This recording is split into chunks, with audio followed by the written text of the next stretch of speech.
Friends, இன்னைக்கு நம்ம ஒரு சூப்பரான ஒரு யூனிக்கான ஒரு சேனல் கேட்டகரி தான் நம்ம இன்னைக்கு பார்க்க போகிறோம்.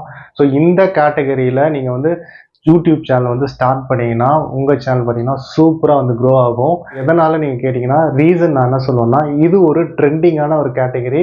என்ன சேனல் எப்படி கிரியேட் பண்ணுறது, எப்படி கண்டென்ட் போடுறது எல்லாமே இந்த வீடியோவில் நம்ம பார்க்க போகிறோம். நீங்கள் பண்ண வேண்டியதெல்லாம் வீடியோ எண்டு வரைக்கும் பாருங்கள். ஃபஸ்ட் டைம் சேனல் தான் சப்ஸ்கிரைப் பண்ணி பெல் ஐக்கான் கிளிக் பண்ணி ஆல்னு கொடுத்தீங்கன்னா உங்களுக்கு இந்த மாதிரி கண்டென்ட் வந்து உங்களுக்கு நோட்டிஃபை ஆகிட்டு இருக்கும். ஸோ இந்த கேட்டகரி பேர் போட்காஸ்ட்னு சொல்லுவாங்க. போட்காஸ்ட்னு உங்களுக்கு ஒரு சின்ன கன்ஃபியூஷன் இருக்கும். போட்காஸ்ட்டாக நம்ம வந்து எப்படி வந்து கெஸ்ட்டு வந்து உள்ளே கொண்டு வருதுன்னு ஒரு சின்ன கன்ஃபியூஷன் இருக்கும். ஏன்னா நம்ம சேனல் வந்து ஒரு சின்ன சேனல், அதில் வந்து ஒரு பெரிய சப்ஸ்கிரைபர் வந்து உங்களுக்கு இருக்க மாட்டாங்க. ஸோ அந்த சூழ்நிலையில் நம்ம வந்து எப்படி வந்து கெஸ்ட் இன்வைட் பண்ணுறதுன்னு ஒரு சில குழப்பங்கள்லாம் இருக்கும்.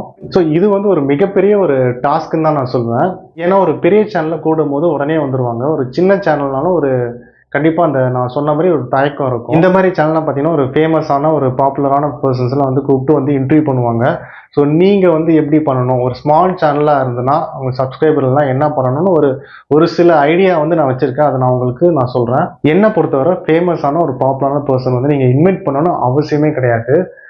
எப்படி நீங்கள் கண்டென்ட் கொடுக்கணும்னா, ஒரு கண்டென்ட்டை பார்த்தோன்னே அவங்க வந்து லேர்ன் பண்ணணும், இன்ஸ்பயர் ஆகணும், மோட்டிவேட் ஆகணும். அந்த மாதிரி ஒரு கண்டென்ட் நீங்கள் வந்து கொடுக்கணும். அந்த மாதிரி கண்டென்ட் வந்து நீங்கள் கொடுக்கறதுக்கு நான் என்ன சொல்கிறேன்னா, நீங்கள் எடுத்தோன்னே ஃபேமஸான ஆளுங்க கூப்பிட்றத விட்டுட்டு உங்கள் ஸ்ட்ரீட்டில் இருக்க உங்கள் நெய்பரோ இல்லை உங்கள் ஃப்ரெண்ட்ஸோ இல்லை உங்கள் ரிலேட்டிவோ யாராவது வந்து கண்டிப்பாக வந்து அவங்க லைஃப்பில் வந்து கண்டிப்பாக வந்து ரொம்ப கஷ்டப்பட்டு முன்னேறி வந்து அச்சீவ் பண்ணியிருப்பாங்க. ஸோ அவங்களோட ஸ்டோரியை வந்து நீங்கள் இன்ஸ்பைரிங்காக நீங்கள் வந்து இன்டர்வியூ பண்ணலாம். ஆரல்ஸ் வந்து உங்கள் ஃப்ரெண்ட்ஸ் யாராவது வந்து கவர்மெண்ட் ஜாப் வந்து கிடச்சிருக்கும். ஸோ அந்த கவர்மெண்ட் ஜாபில் நீங்கள் வந்து எப்படி அச்சீவ் பண்ணீங்க அது ரிலேட்டடாக வந்து நீங்கள் வந்து போட்காஸ்ட் கொடுக்கலாம். சின்ன சின்ன ஐடியாஸ் எனக்கு தோணியிருக்கு. உங்களுக்கு என்ன தோணுதோ அந்த மாதிரி வந்து கண்டென்ட் வந்து போட்காஸ்ட்டில் நீங்கள் கொடுக்கலாம். அதனால் நீங்கள் ஃபேமஸான ஆளுங்களை விட்டுட்டு இந்த மாதிரி ஒரு பர்சன்ஸ் வந்து நீங்கள் வந்து உங்கள் சுற்றி இருக்கிற உங்கள் என்விரான்மெண்ட்டே பாருங்கள். அதுலேருந்து நீங்கள் வந்து சூஸ் பண்ணி அவங்களோட ஸ்டோரியை நீங்கள் வந்து இன்ஸ்பைரிங்காக வந்து நீங்கள் கொடுக்கலாம்.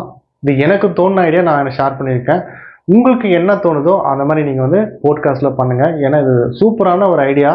இது நீங்கள் ட்ரை பண்ணிங்கன்னா நீங்கள் தான் ஃப்யூச்சரில் சக்ஸஸ்ஃபுல்லாக வருவீங்க. இந்த வீடியோ உங்களுக்கு இன்ஃபர்மேட்டிவாக இருந்தால் ஒரே ஒரு லைக் கொடுங்க.